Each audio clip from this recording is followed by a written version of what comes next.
Kemi Badenoch speaks at ICAEW. We need to take risks. Speaking at Chartered Accountants Hall, Kemi Badenoch outlined her vision for UK businesses to ICAEW CEO Alan Vallance.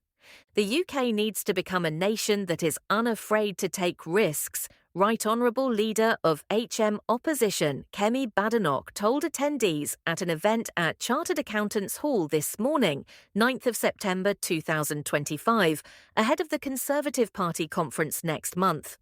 The event was a statement of intent for the Conservative Party under Badenoch following Reform's conference and the government's cabinet reshuffle last week.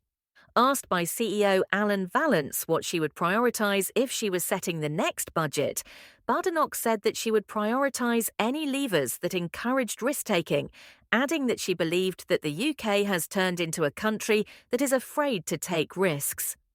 We've created a zero-risk environment, and without risk, there is no reward. So we need to stop punishing people or taking risks, and we need to stop assuming that growth will just be there, as long as government is setting rules. In his speech to open the event, Alan Vallance stressed how important it was for politicians to engage with the business community to ensure that the UK achieves the growth that it needs. We encourage all policymakers to engage carefully with business to see what business is telling them. Our 200,000 members don't just understand the economy, they shape it. 84% of FTSE 100 boards have an ICAEW member at the table. 3 million businesses across the UK are advised by our members every day, from the smallest startups to our largest global firms.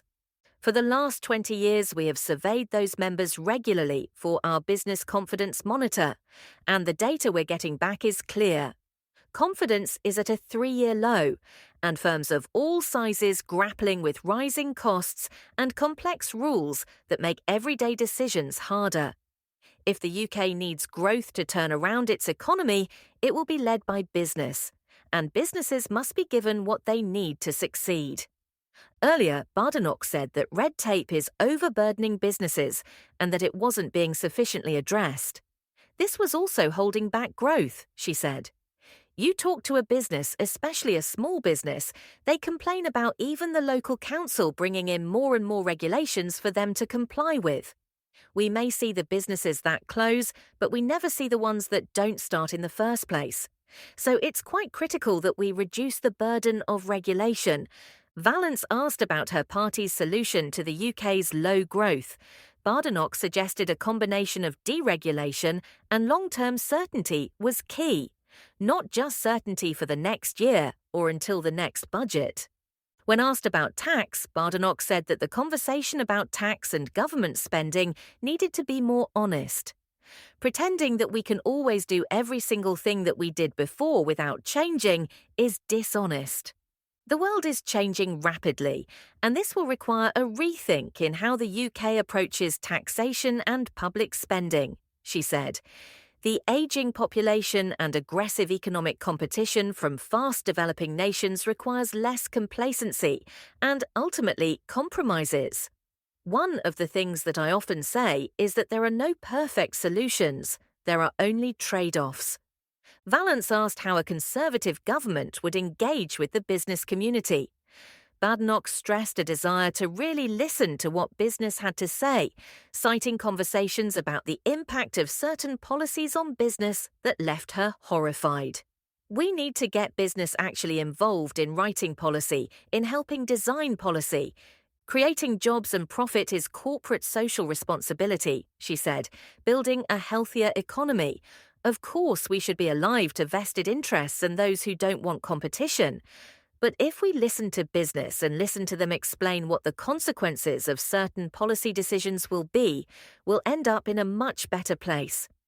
The other critical long-term issue for the UK is low productivity. While Badenoch felt that public sector productivity was the biggest problem for the UK, talk turned to the role of technology in boosting productivity and what it might mean for jobs. Earlier this year, in March in fact, we had Jeremy Hunt's suggestion that AI was going to replace accountants and that they should become doctors instead, said Vallance. Actually, a couple of days later, Bill Gates then came out and said that AI would replace doctors and teachers. So I think it's a bit difficult at the moment. Joking aside, there are some really challenging issues, and it's certainly true that I think that AI will change many roles, some positively, some less so. Addressing this point, Badenoch said that she believed accountants had nothing to worry about. I think we all need to speak to a human being for professional advice.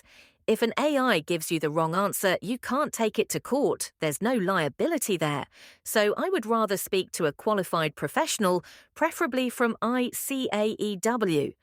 Badenoch drew on her experience as a software engineer when speculating on the wider role of AI in society and the economy.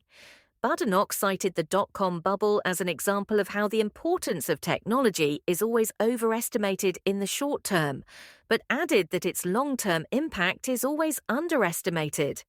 I think that it's too soon to say exactly what AI will do to every single industry. It will help many. It might destroy some. What we need to do is make sure that everyone is educated to a point where they can cope with that. This is why a proper skills plan for the UK is needed, she added, emphasising the need for a skills strategy that focuses on more routes than just university. I have 2 degrees. I did one in engineering, I did one in law, but a lot of people don't know I also did an apprenticeship. And actually, it's all I did during the apprenticeship that I remember most. I can't remember everything from my law degree, but I do remember how to build a computer. Badenoch also praised the professional services sector, and chartered accountants specifically, for their fiscal responsibility and positive influence on business. No one understands the need to live within your means better than accountants.